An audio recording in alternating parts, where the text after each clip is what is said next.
In recent years, a relatively unknown communication system called the Internet has exploded in popularity with such intensity that it's predicted that over 25 million people will be using it by the year 1998. There is nothing in the history of the human race that compares to the impact that the Internet will have on how we communicate. The question is not whether you'll become part of that action, but when.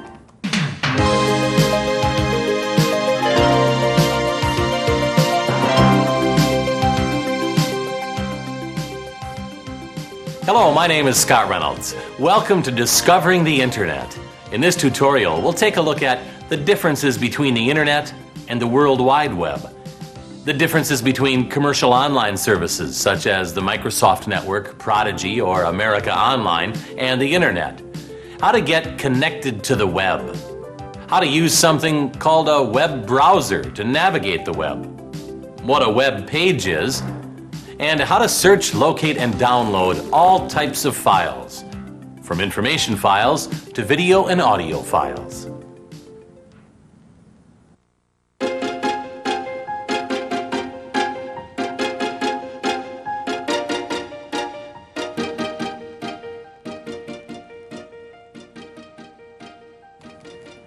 In this first lesson, we'll take a look at the Internet, the World Wide Web, and commercial online services. As an archaeologist, I do most of my research here in my lab with my colleague Kathy. We use reference materials such as these books and journals. Or we used to, before the Internet, that is. The Internet was developed in the 1960s by the United States military, but was quickly adapted by researchers such as myself to pool research information with other scientists from across the globe. The early experimental stages of the Internet's development were primitive and involved only 4 computers. These 4 computers later developed into many more computers, and eventually into something called the ARPANET. ARPANET, later dubbed the Internet, was created for and by the United States Department of Defense, whose assignment was to construct a communication system based on an intricate web of interconnected computers. The Internet, eventually crossing international boundaries, quickly grew into an array of computers interconnected together around the world. Today, it is this physical connection of these thousands of information-laden computers that is the Internet. It's common these days to hear a lot about the World Wide Web and the Internet. But just what is the web, and how does it relate to the Internet? The World Wide Web, or the web, is a highly ambitious project whose goal is to provide an interactive and simple interface to the vast resources of the Internet. The web was developed in response to the difficult nature of the Internet. Not only was the Internet inaccessible to most people, but to communicate on it required a certain degree of computer skill. You needed knowledge of sophisticated Unix computer systems, extensive command lines, and cryptic computer encoding. But just how do the Internet and the web relate to one another? Kathy and I have had this discussion before. My feeling is that the web takes advantage of the Internet's interconnected design and takes advantage of the Internet's system of cables and satellites. But it is totally separate and not a part of the Internet system itself. Well, as you know, Scott, I disagree with you. Without the Internet, there would be no web, which means they really are part of the same system. You're right about the Internet, though. I like to think about it this way. It's a connection of hardware, wires, and cables, sort of like a personal computer. But the web is really an extension of the Internet. The web, combined with a web browser, is like the Microsoft Windows or the Macintosh operating systems that make it easy for us to interact with our computers. The web makes it possible to easily interact with the once cryptic Internet using the same point-and-click interface we have become accustomed to using with our native Windows or Mac programs. So, my feeling is that the Internet and the web are not separate, but work together in harmony. In fact, the web makes the Internet a simplified, extremely fun, image-laden tool, and much more accessible to the average person. That's a good way to think about it. I think you better get back to work now, Kathy. Thanks. Glad to help. Speaking of image-laden tools, another reason for the web's increasing popularity is the ease in which it accesses the Internet's multimedia capabilities. Using the web, we are able to enjoy picture, video, and sound presentations from all the reaches of the globe. There are museums to visit, an unlimited source of magazines to read, special interest groups that we can join on just about any subject imaginable, entertainment for all ages, capitals to visit, entire countries to see, continents to conquer, and mysterious worlds to find that are all part of the World Wide Web. You have probably heard of some of the more popular commercial online services such as Prodigy, America Online, the Microsoft Network, or CompuServe. If you are a member of a commercial online service, it may seem as if you are on the web, but they are different. These commercial online services work much like the internet and a web combination. You have to dial up and log on to gain access. They both rely on beautifully designed graphics and pages with point-and-click words that you use to navigate. On both commercial online services and the web, we can download files, join special interest groups, chat online live with other users, or view multimedia-rich files. And presently, just about all of the commercial online services offer access to the World Wide Web through something called a gateway service. There are other advantages to using a commercial online service as well. When we log on to an online service, our computer is linked directly to that service. We don't have to make that additional step of accessing an internet access provider, as you do to gain access to the web. There is also plenty of good technical support available, either from the service or from one of the online members. The advantage of the web is that its vast supply of resources is economical. With commercial online services rates, much like cable TV rates, you pay a monthly flat rate, and in addition, there is a per-use rate added on after so many hours of use, or for extra services, such as downloading files. On the web, there are no per-usage fees. Downloading files is free, and you can do anything and more on the web that you can do on a commercial online service. So why not use the web? Despite the wealth of resources available on the web, many people aren't tapping into it, mainly due to a fear of technology or a lack of knowledge on how to access the web.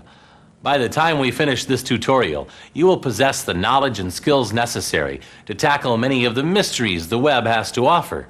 You will be ready to discover and be a part of a fascinating and historically important phenomenon. That's it for Lesson 1. In this lesson, we talked about the differences between the internet and how it differs from the World Wide Web. We also took a look at the differences between the internet, the World Wide Web, and commercial online services. In Lesson 2, we will get busy. We'll look at a very crucial step in getting your personal computer hooked up to the web, which is finding an internet access provider to connect your computer to the internet. We will also take a look at a graphical browser and learn how to take full advantage of history lists, bookmarks, email, and other graphical browser features. It's the end of the day and I have some work to do at home. Kathy, I'm going.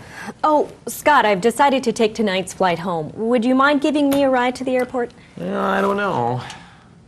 Okay. The internet and the web are completely different. Happy? You bet. Let's go. Okay. See you in Lesson 2.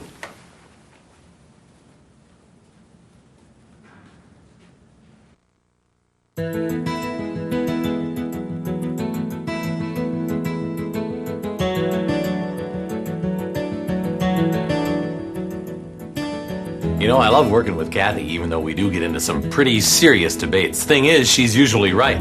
Just don't let her know I told you that.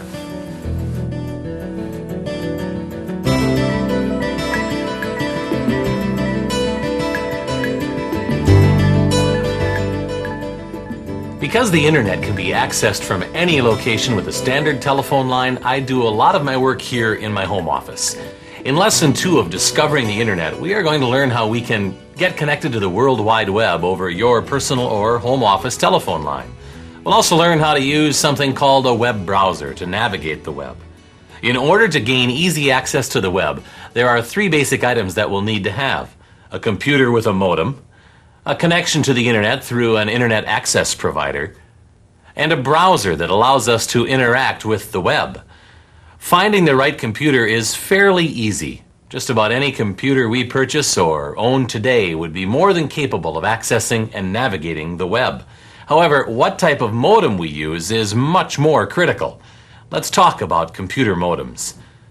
There's a vast array of phone lines, computers, satellites, software, and other unseen obstacles that we go through to access the internet. The computer modem is by far the slowest connection in this chain. A modem is a piece of equipment that is attached to our computer and connects to any standard telephone jack. The modem has the task of converting all of the computer code that leaves our computer into telephone language. We need a modem to connect to the web.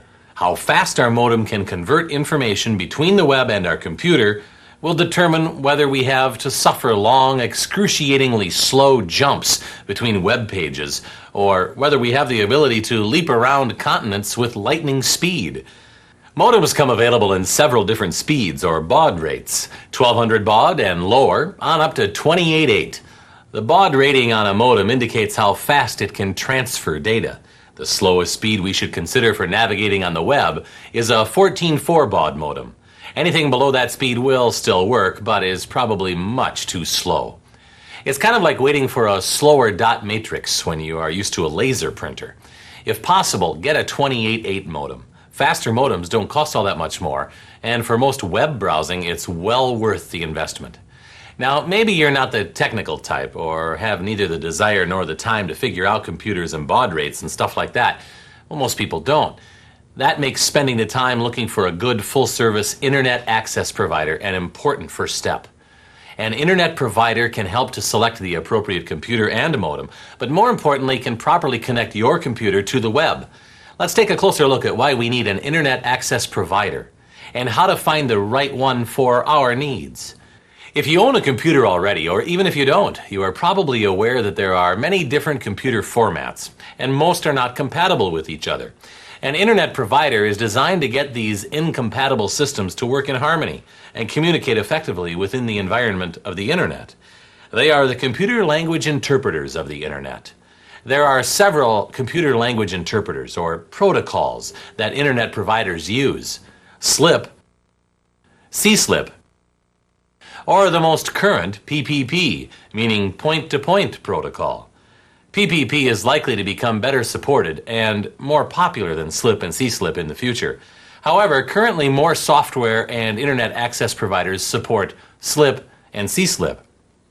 In your search for an internet access provider, you should ask if they provide a SLIP, CSLIP, or preferably a PPP account. And in addition, if they have an email server for using the email features of the web, a news server for subscribing to news groups, and if they can accommodate your modem speed or baud rate. Finding a good internet access provider is not hard. They can be found in computer trade journals, newspapers, or by asking at a computer sales or service business. To eliminate phone connection costs, it is best to find a service that is local, or if none is available, one that has a toll-free access number. I subscribe to a commercial online service. As you can see, my service has an Internet Gateway feature that can be used to locate internet access provider lists that are located on the web. An extensive list of hundreds of internet access providers can be located by doing a search for Internet Access Providers.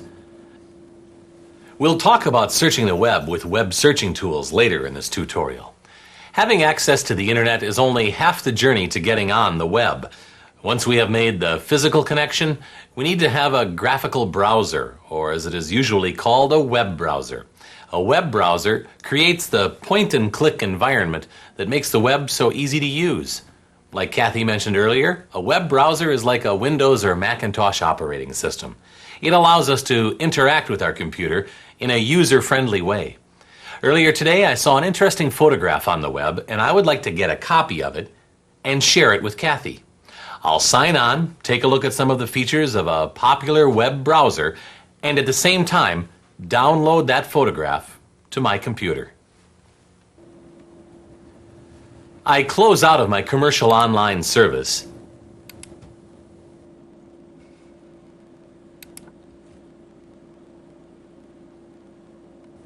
and begin by double-clicking on my World Wide Web folder to open it.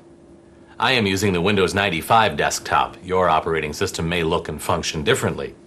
I will also be using my local internet access provider, Slip PPP account, and one of the more commonly used web browsers called Netscape Navigator. In this tutorial, I will be using Netscape Navigator. You may use another version of Netscape that looks slightly different, or another browser altogether. It shouldn't matter, they all work pretty much the same way. To log on, we start the Slip PPP application by double-clicking on the Slip PPP account icon, and the Connect To dialog box opens.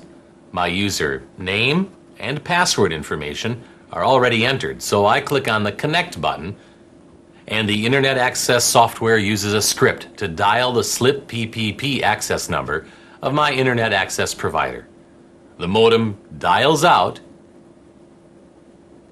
their modem answers, and then the script takes over until the Slip PPP connection is established. At this point, we can forget about the Slip PPP application. We minimize the window to get it out of the way. The software is still running underneath or out of sight. We now have a live connection between our computer and the internet. It doesn't look like much has happened yet, but we still have one last step. Next, we need to start our web browser.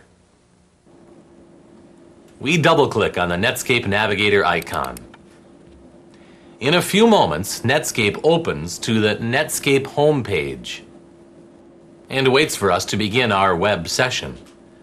We are now completely connected and are ready to browse the web. Before we search for and download the photograph that I am looking for, let's take a look at some common web browser features. The Netscape menu bar and button features are very similar to other web browsers that are available today. There is a main menu bar across the top of our screen. Below the menu bar are the toolbar buttons. These buttons are shortcuts to many of the more commonly used menu bar options. Below the toolbar is the URL location window. URL stands for Universal Resource Locators. This window contains the URL address of our current Netscape homepage. It is a very long window because URL addresses can be quite lengthy. If you are used to DOS path statements, you should be able to grasp a URL quickly.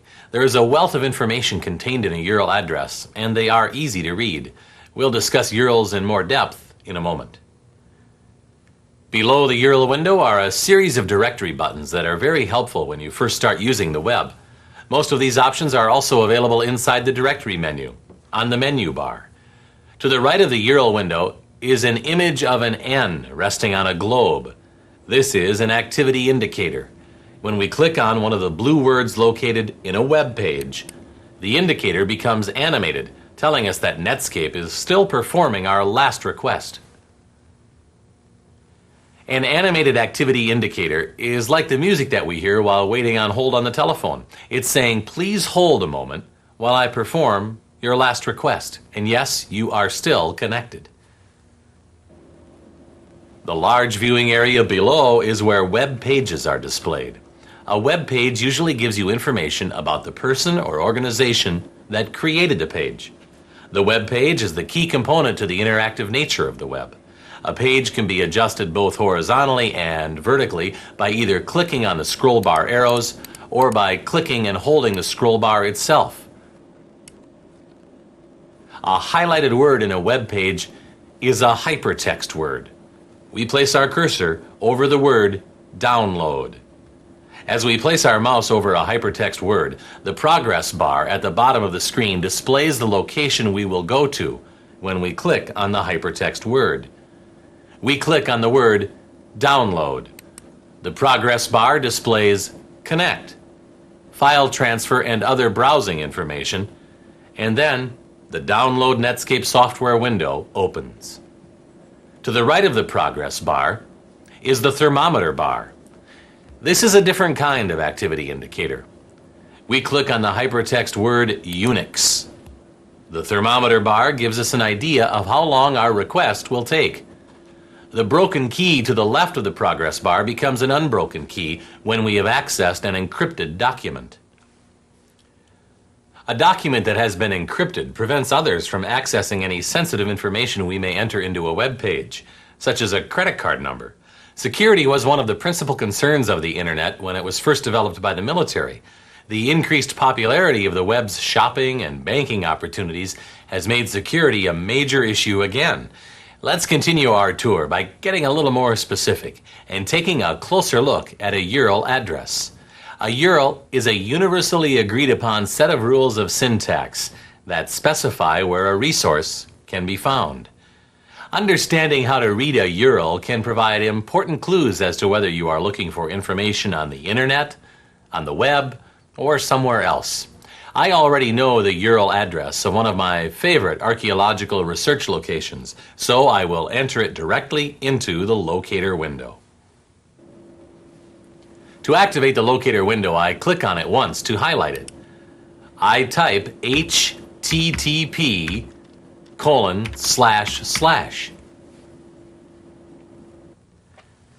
URLs are not only lengthy, but they are case sensitive, so you have to be careful you get the spelling and cases correct.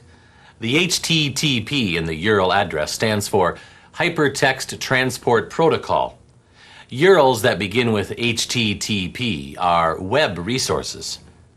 HTTP is the interpretation protocol that we talked about earlier that permits different computers to talk to one another on the web. A URL that begins with HTTP tells us that Netscape will access this web page using the HTTP rules of syntax. URLs that begin with FTP or Gopher are Internet URLs. We'll talk more about searching Internet resources in Lesson 3. To continue, we type the second part of the URL, spirit.lib.yukon.edu/. This section of the address is called the domain, which means location of our web page. URLs and the domains inside them are easier read from right to left. For example, the edu at the right end of my URL's address domain indicates that this location is an educational institution.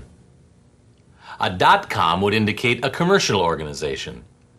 .gov, government. .mil, military. .int, international organization. .net, networking organization.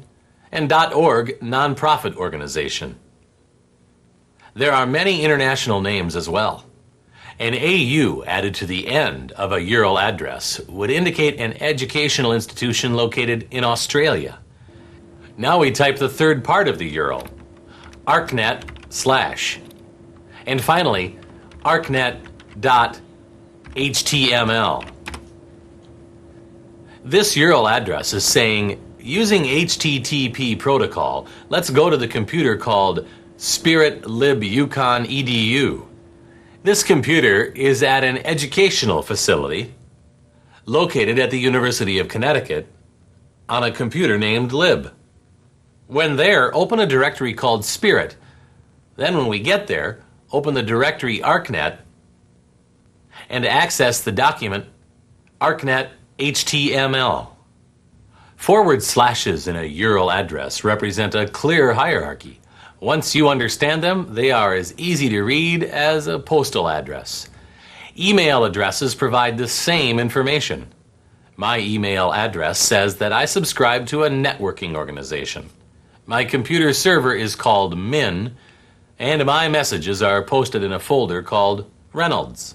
My entire URL address is entered, so I press enter, and Netscape begins to search for the location and document. The progress bar at the bottom of the window monitors the status and, when complete, indicates so with a done message. So that I don't have to painstakingly enter the entire URL again, I will flag this page with a bookmark. Bookmarks might be called hot lists in other browsers.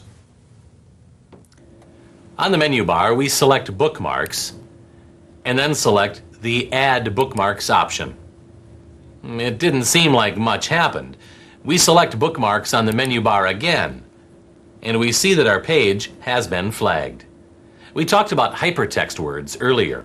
Web pages are usually a combination of both hypertext words and hyperlink images. I like this page because it is a good combination of many hyperlinks and hypertext, and it's designed attractively. Next, we click on the image called Museums to hyperlink to the Museums and Research Facilities page.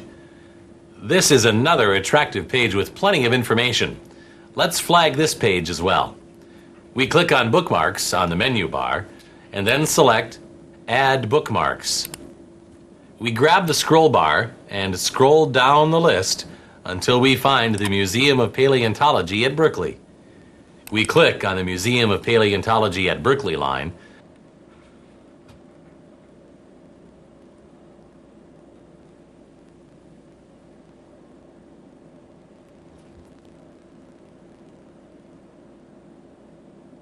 And soon we are welcomed to the museum. We scroll down to the bottom to get a better look.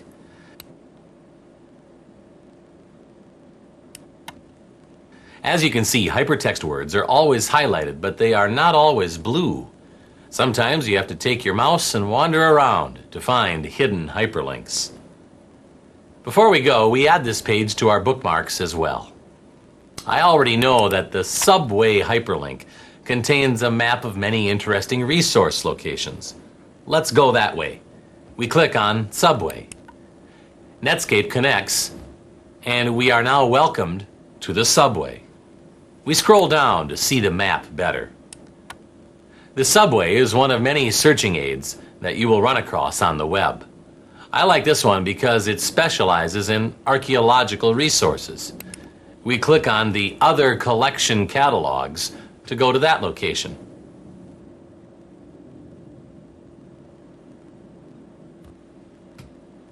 We scroll down to see this page better. This time our list is categorized mostly by images. This richness of combined media is what makes the web so interesting and fun. We click on the paleontology image.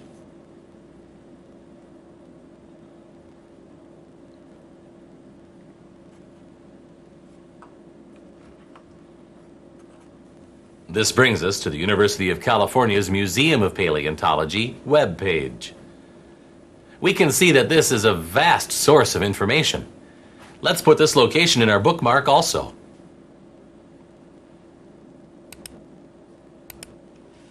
Now we scroll down to about the center of the list until we find the Natural History Museum of Bern, Switzerland, and click on it.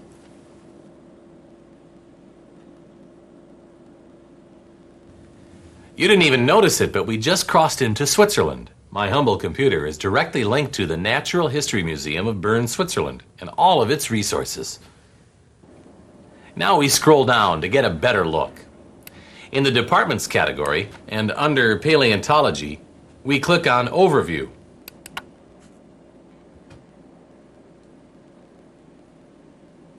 And we are at the Earth Sciences Paleontology window. We scroll down once again to about the middle of the page and select Important Single Objects.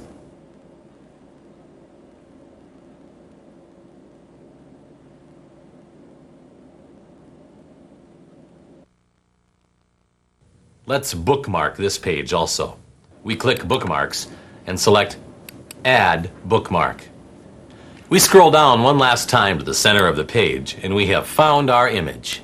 A reconstruction of the skeleton of a megalosaurid Cretaceous. It's a great image. Let's get a closer look at it.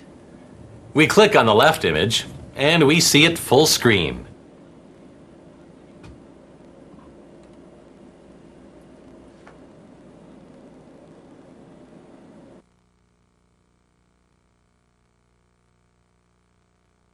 The PAL350.gif file name that we see in the URL window indicates that image is named PAL350. The .gif extension indicates that this is a GIF image that needs to be viewed with a GIF viewer application.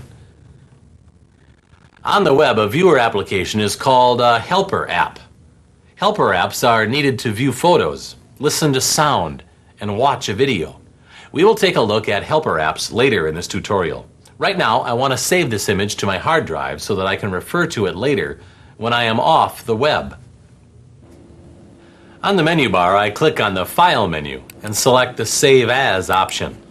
The Save As dialog box opens. I want to save this image into a folder that I will remember later.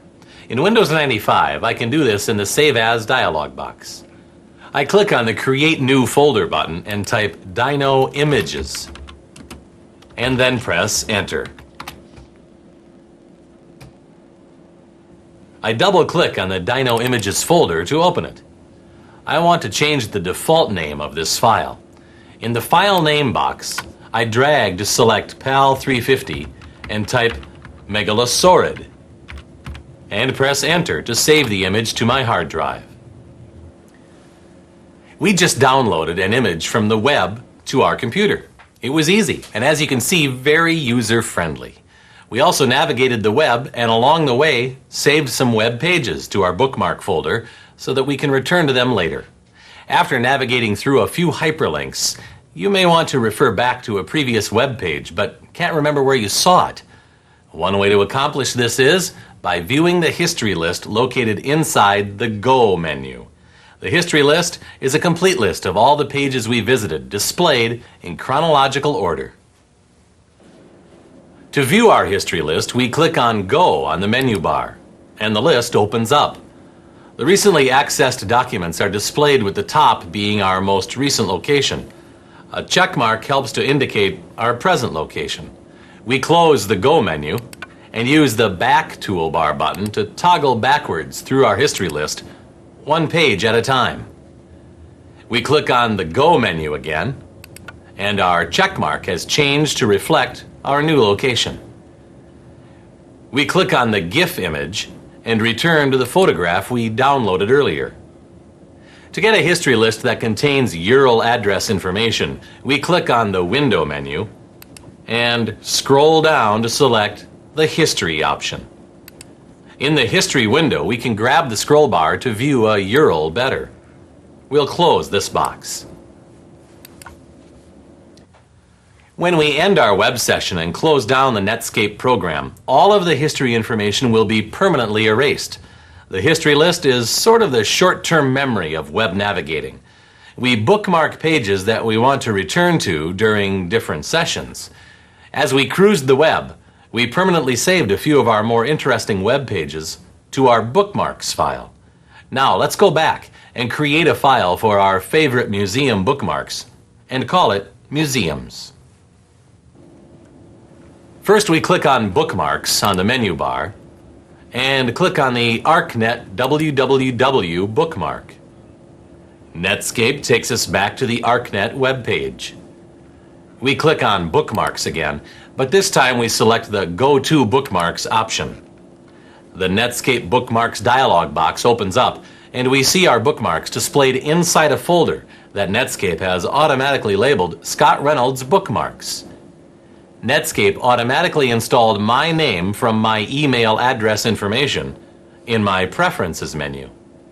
On the menu bar, we click on the Item menu and select the Insert Header option. The Bookmark Properties dialog box opens, and we type Museums. The word Museums has been entered into the Name text window. We click on the OK button. The dialog box closes, and we see that a Museums folder has been added to our Bookmarks file. Now we want to add our files to the folder. We click and hold the left mouse button on the ArcNet www file. We slowly drag our mouse over the Museums folder. A ghosted box appears attached to our mouse cursor, and when a box encloses the Museums folder, we release our mouse button, and the ArcNet file is moved into the Museums folder. We continue to do the same with the other files until they are all moved. We click on the File menu and select the Save As option. The Export Bookmarks to dialog box opens. We click the Up One Level button to leave the Dino Images folder. We keep the default file name of Bookmark and click on the Save button.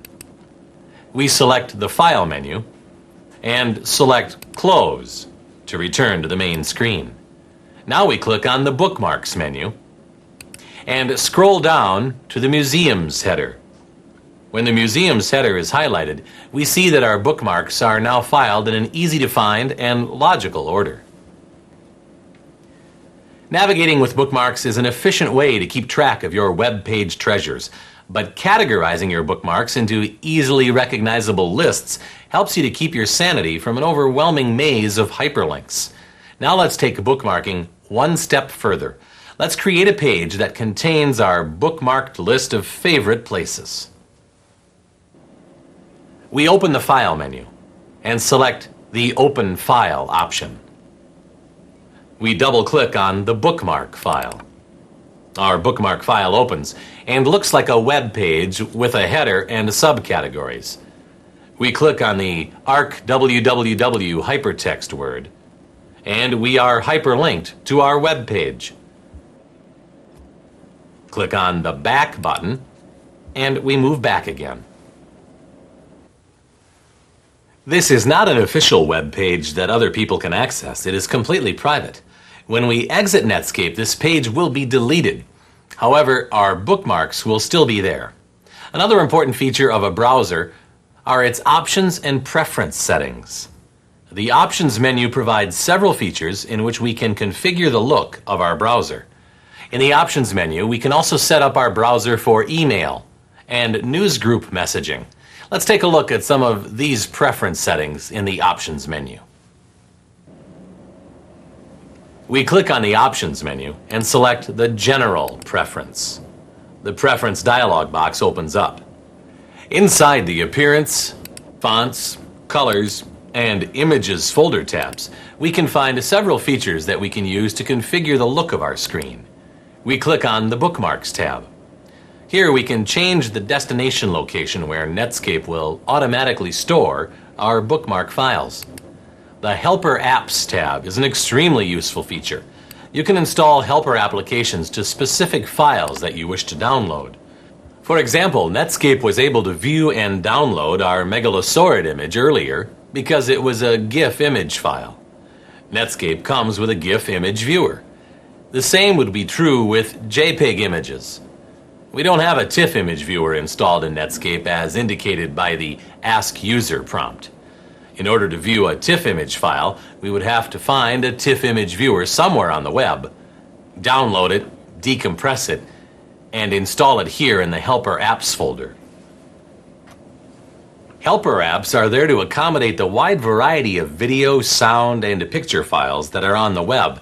In most cases, you can cruise the web without ever having to go to the Helper Apps Preferences window to install a new Helper app. In addition to our general preferences, we need to configure our browser with the correct messaging preferences. Let's take a look at our email and newsgroup preferences. We close the General Preferences dialog box, click on the Options menu, and select the Mail and News option. The Mail and News Preferences dialog box opens, and we click on the Directories tab. You will need to input your SMTP and POP server information before you can send an email from Netscape. You get this information from your Internet Access provider. The same is true with your NNTP news server information. You can change the default Mail and News RC directories to instruct Netscape to automatically save your mail and messages to any location you wish. We click on the Identity tab. Your name, email, and other information in this area will be attached to any outgoing messages. We close the Mail and News dialog box and return to our screen. That's it for Lesson 2. In this lesson, we learned how to get the appropriate connection to an Internet access provider and looked at some good places to find one. Use a web browser. Read a Universal Resource Locator, or URL. Use histories and bookmarks to navigate and manage web documents. And how to set some important preferences. In Lesson 3, we will learn how to creatively search the web and the Internet for fun and informative locations. We'll also learn how to send an email and subscribe to a news group.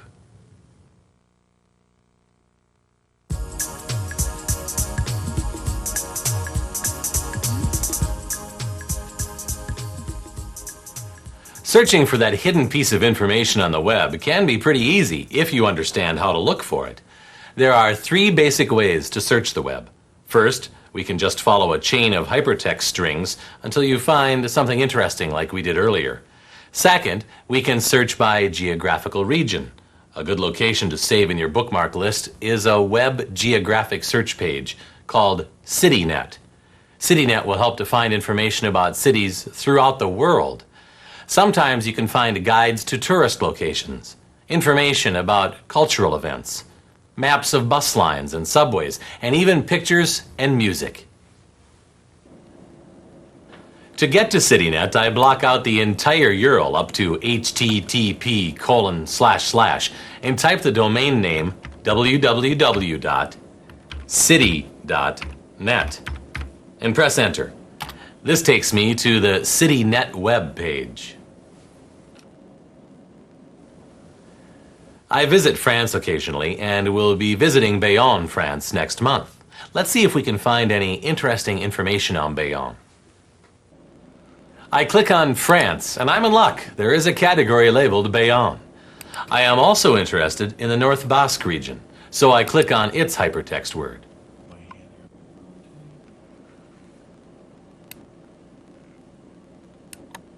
There is a hypertext word called Carte du Pays Basque.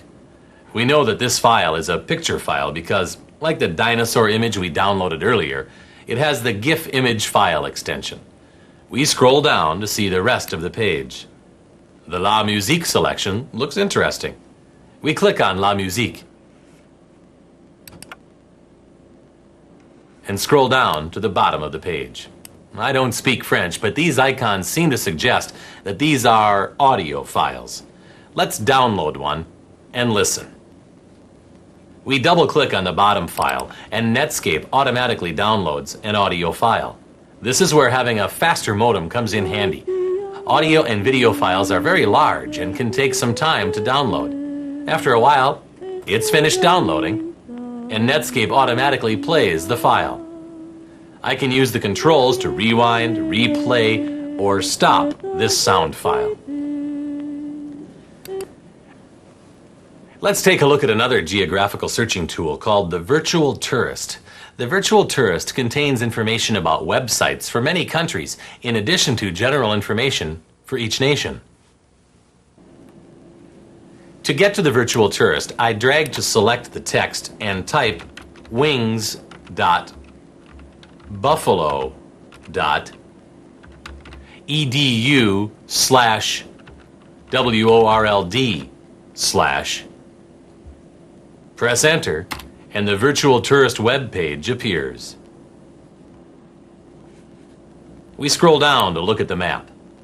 The Virtual Tourist is primarily a web location service, but it works in conjunction with CityNet to help us in our searches. Clicking anywhere on the globe will take you to that part of the world. The third way to search the web is by using a searching engine, which is essentially a robot-like program. In fact, search engines are sometimes called spiders, robots, or wanderers. Once we provide a search engine with some information, it launches out onto the web looking for any resources that match the information we have provided and returns with a list of suggested resources. Because the web is so vast, we can speed up our searching session by using Boolean searches. A Boolean search uses and, or, and not in combination with your key search words to perform a search.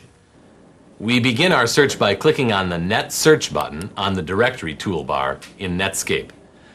The Internet search page appears, and we scroll down the page to view our selection of searching engines. Each engine has a paragraph, briefly describing its particular searching method.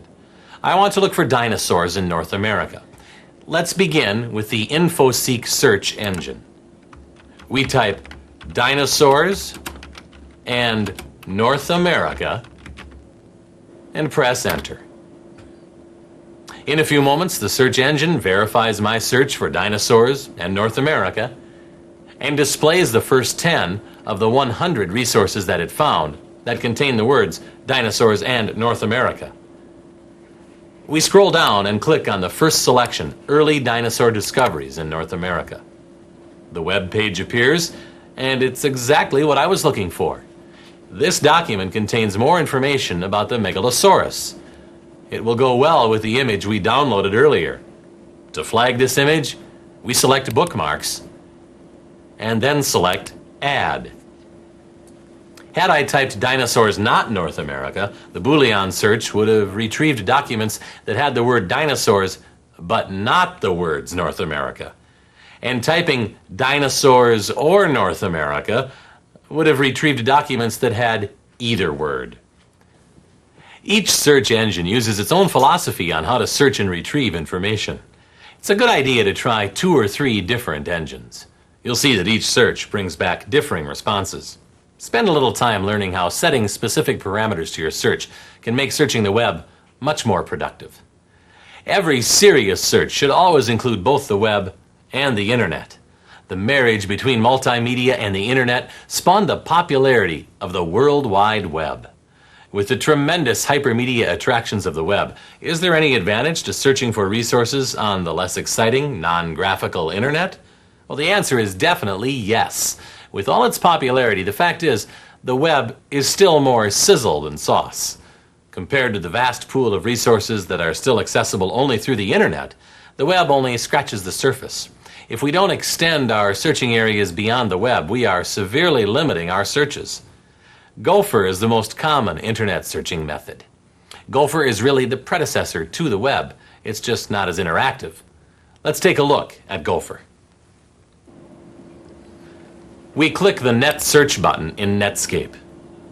We scroll down, and in the search criteria window, we type Gopher Search and press Enter. In the Net Search results window, we scroll down and click on Gopher Space. The library's automation service www server page appears, and we scroll down and click on all the Gopher servers in the world. Finally, we click on the All the Gopher Servers in the World folder. From this location, we can search for and access all that the internet has to offer. Notice the URL address no longer begins with the web's familiar http:// protocol indicators. We are no longer accessing the web's HTTP or hypertext resources. This Gopher location is a good place to learn more about Gopher. If you are going to include the internet in your online sessions, you should become very familiar with Gopher and the other internet features such as Telnet, FTP, Waze, and the Internet Relay chat feature where we can communicate live online and view photographs of people from other countries. Another way to communicate with people around the globe is through email or electronic mail. Let's take a look at email. I need to email a copy of the photograph of the dinosaur and its caption to Kathy back at the lab so that she can look at it when she returns. I also want to include some of the text from our search on dinosaurs of North America. I will use my Netscape email feature to send this email package to her. First, I need to open a second Netscape window so that I can arrange all of my resources together. On the menu bar, I click on Window and then select New Netscape Browser. A second browser window opens to the default Netscape web page. I can see by the icons on my Windows 95 taskbar that I now have 2 browsers running. I need to view them both, so I move my mouse pointer to the bottom right corner of my new browser window. Click and hold the left mouse button and drag to resize the window to fit roughly half the screen. Notice that as the window gets smaller, some of the toolbars disappear. But no matter how small the window gets, I can always see all of the menu bar options. I click inside the hidden browser window to make it the active window and resize it to the left side of the screen and then drag it to the right. I now have 2 separate browser windows I can use, and I am ready to gather my resources. Let's put the Early Dinosaur Discoveries of North America webpage in the left browser window. We click on Bookmarks in the left Netscape window menu bar and then scroll down to select Early Dinosaur Discoveries in North America and the web page appears. Now, in the right browser window, we click on the Bookmarks menu, select the menu Museums, and select Important Objects. As it is loading up, we maximize the left browser window to see it better. Because this text references a talk on the Megalosaurus, I wanted to include it in my email message. I drag to select the text and the header. I click on Edit on the menu bar, and then click on the Copy option. The text is now in my clipboard. I minimize the left Netscape window. We click on the right browser window to make it active, and we scroll down until we see the photograph of the Megalosaurus and its caption. Everything is set, and I am ready to send my email. I click on File on the menu bar in the right browser window and select the New Mail Message option. The message composition dialog box opens. Netscape has automatically added my email address in the From box. In the Send To box, I type Kathy's address. I click inside the Subject box and type Quite an Interesting Find.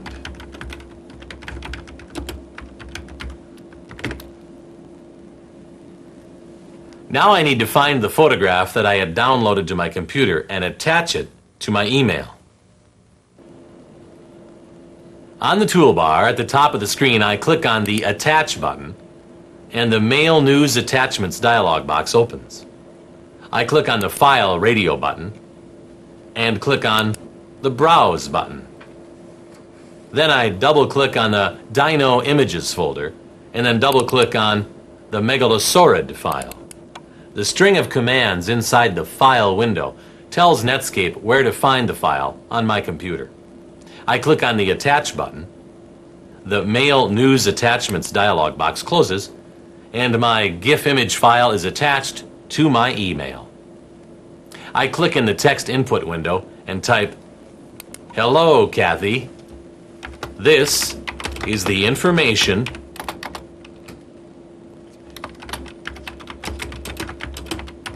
on the attached photo.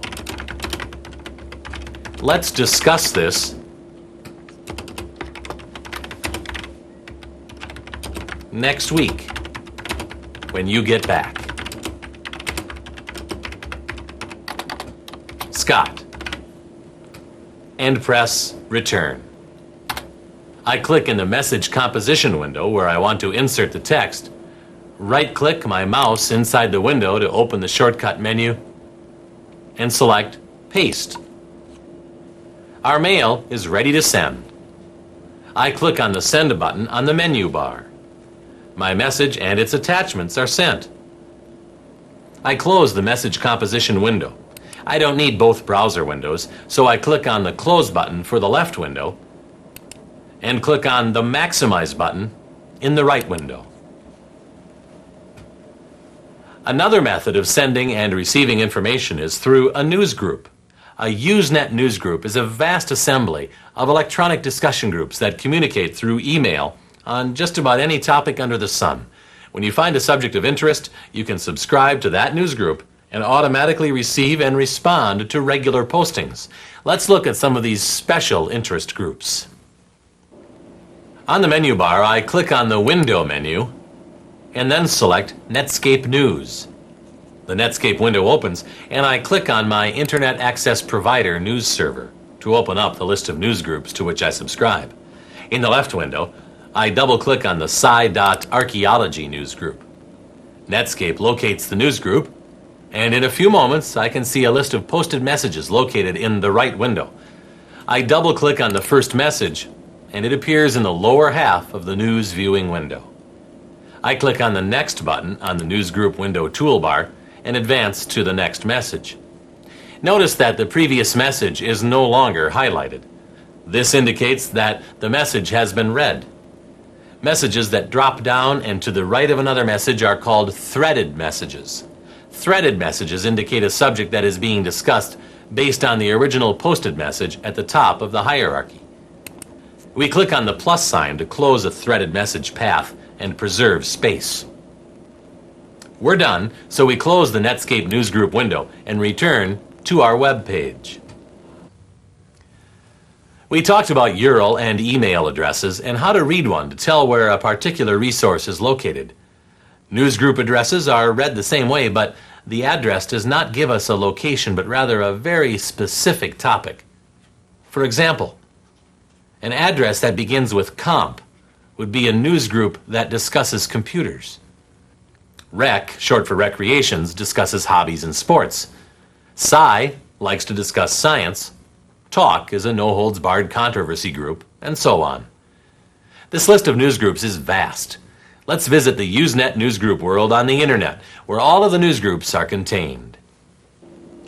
In the URL location window, we type http://sunsight.unc.edu/usenet-i/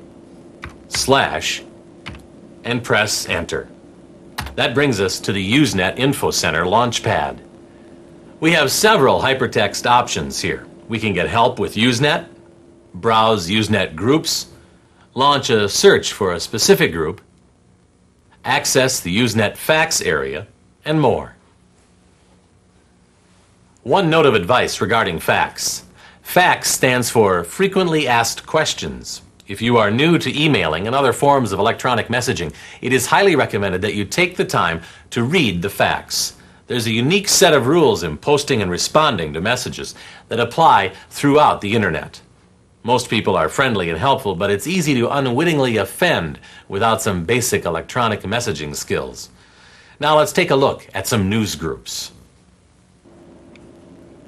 We click on the Browse the Usenet Groups hypertext words to see a more comprehensive list of newsgroup subjects. We're interested in scientific groups, so we scroll down to the Sci category and click on it. Now we see a variety of subjects that fall under the Sci subject heading. We click on the Sci.Archaeology subject heading and our choices are narrowed. Then we click on the Sci.Archaeology.Mesoamerican subject heading. Before we enter this newsgroup, we are presented with some information about this topic. We click on Mesoamerican. Our Netscape news reader opens, and the newsgroup is added to our list of newsgroups. However, we are only viewing this newsgroup. We have not subscribed to it yet. We click on the box to the right of the heading. A yellow check indicates that we are now subscribers to this newsgroup. Now every time we enter our Netscape news feature, new postings to this area will be added. We double-click on the heading, and in a moment, the postings appear in the right window. We can read and respond via our email to these messages. We are done with our web browsing session, so we close the newsgroup box and return to the Netscape window. Let's close our browser and disconnect from our internet access provider and return to our desktop. We click on File on the menu bar and click on the Exit option. Netscape Navigator closes. Remember, we are still logged on to our internet access provider, and we need to disconnect our modem. We click on the Internet Access Provider icon on our Windows taskbar and click on the Disconnect button. We are now back to our Windows desktop. That's it for Lesson 3. In this lesson, we learned how to search the web using a web search engine, access Gopher to search the internet for non-web resources, send an email and attach a picture file and text that was copied directly off the web, and how to set up a browser news feature and then find and subscribe to a Usenet news group. By now, you should have a solid idea of what the differences are between the internet, the web, and commercial online services. Also, you should know how to find a good internet access provider, how to use a web browser, how to download a picture file to your computer, what a web page and hypertext words are, and how to read URL email, and newsgroup addresses. Surfing the web is like digging for clues from the past, full of mystery, wonder, and adventure. Use the skills you've learned in this tutorial to master the internet. And remember, be persistent. You never know what you might dig up.